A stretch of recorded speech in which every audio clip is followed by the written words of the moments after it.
must have fed about half our town in that little two-bedroom house when I was growing up.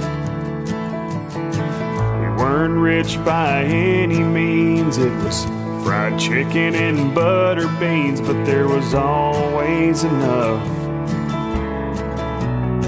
Folding chairs and paper plates, holding hands and saying grace. Ooh, it didn't matter if the baskets burned,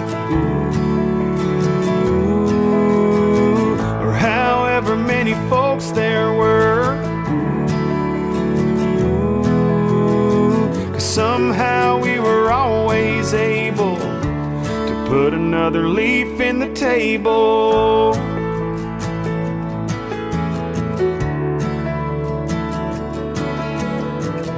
Old men and newborn babies, good friends and brand new faces, all wearing smiles. Like one big family, we were all just glad to be together for a while. Never turned a soul away. A lot of you, many of you know my dad. I like to consider him, and he is a master storyteller. And if you've been around him for any stretch of time, you know there are a few things he loves better than being able to tell a great story. And he does have a flair for the dramatic, and that's like every great storyteller does. And so, thinking back, that's probably where I got my desire to write songs and do what I do. And so, you know, we tell stories, and I got to thinking about how my dad has weaved his way into quite a bit of my writing and stuff. And so, and not just like songs about him or whatever the case may be, but little things like, you know, you take pictures. My dad loves to fish, and my grandpa's here. And when we were kids living in Arkansas and in Alabama, they would always come back to the lake and go fishing, and we'd spend days going fishing. And my dad would always say, well, we're going down to the honey hole and go catch some fish. And I would say, wow, it sounds great. Let's go fishing. And I never knew what a honey hole was, and never did have the courage to ask. I just knew we went fishing and we caught a lot of fish and came back and never found the hole with the honey in it. But that's just what you call a great fishing spot, is a honey hole. I've learned that.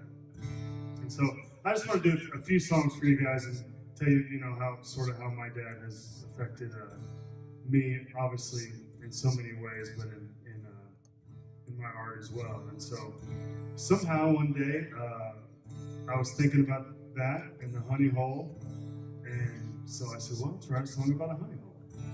And here it is.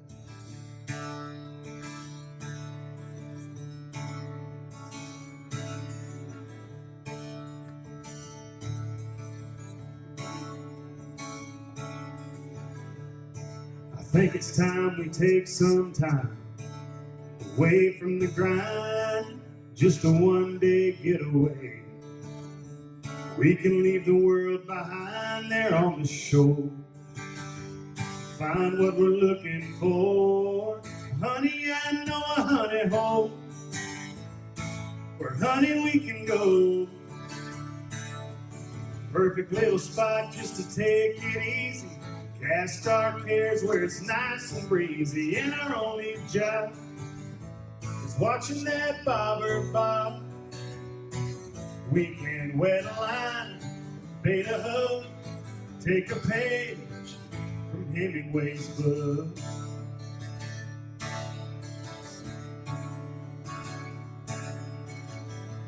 We can watch the minnows swim till we reel a big one in. And if it puts up a fight, we can let him go again and watch him swim away. Hey girl, what do you say? Honey, I know a honey hole where, honey, we can go. Perfect little spot just to take it easy.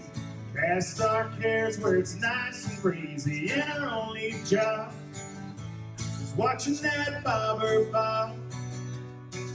We can wet a line, bait a hook, take a page from Hemingway's book. We only get so many cast around the sun, and I don't want to waste one. So let's don't waste one. Honey, I know a honey hole where honey we can go. Perfect little spot just to take it easy.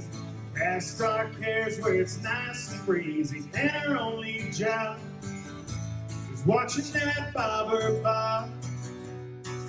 We can wet a line, bait a hook, throw back what we don't cook. Take a page from Hemingway's book. From Hemingway's book.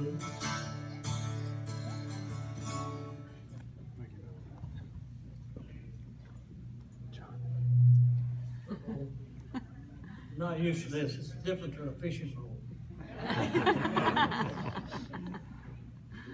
I won't say too much, but I'll say a few things. I don't know if you don't remember this, Randy. This is 60, right? You remember what we were doing when I turned 60? Fishing? No? I Yeah. came to West Memphis, Arkansas. He had a friend there that had a plane. We got on a plane and went up on the White River and fished for trout. That's right. Yeah. That's right. And Randy did that for me when I turned 60. So now what do I do for him when he turns 60? I just want to say a couple of words about when he first came into our lives. And actually, I don't think I'd ever seen you, Randy, when this happened. But when you called my house and talked to my wife about marrying our daughter. I remember. You remember that? I do. And I didn't really think that he would carry it through after that, after she got done with it. Didn't know if he'd make it or not after that. But he come through that, so I guess that means that he had what they call grit. But you know, when you were on the staff at the church there in Lakeland, and you were getting ready to move to Alabama, I believe it was. And I talked to Brother Strader one time, and he told me, he said, well, and they were having some problems, but I don't want to talk about that, but I just want to say what he said to me. He said, I don't have really an opportunity to do what I'd like to do for Randy and Karen. But he said, you watch them, they're going to go forward. Mm-hmm. What he told me. I think he meant a little bit different to what I'm thinking. If I've known anything about Randy, he believes in going far. and I've got to do a few things that I never would have got to do if it hadn't been for Randy. We went far to Israel. Mm-hmm. We did. And we went far in Turkey. And we went far on cruises. We went far in Alaska. And if you really want to go someplace and have a good time, get Randy to plan it for you and go along as a guide. So, and we went to Hawaii. Mm-hmm. So we've been almost around the world. But he's never, I just want to say this one thing, he's never disappointed or giver. Always been proud of him. In fact, I've been to say he's my favorite son-in-law.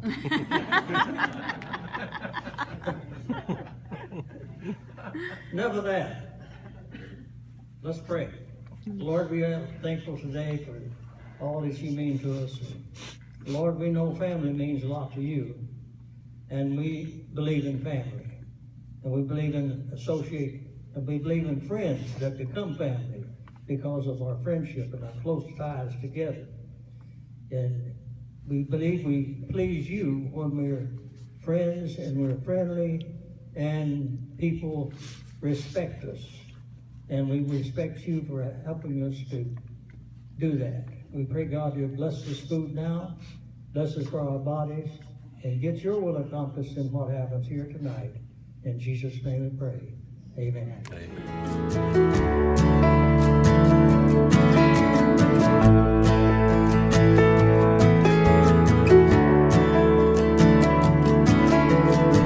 We must have fed about half our town in that little 2-bedroom house when I was growing up.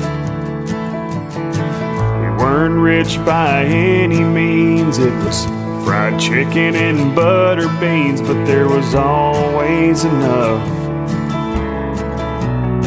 Folding chairs and paper plates,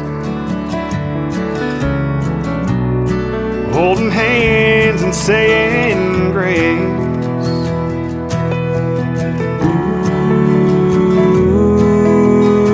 It didn't matter if the baskets burned, or however many folks there were. 'Cause somehow we were always able. Come on!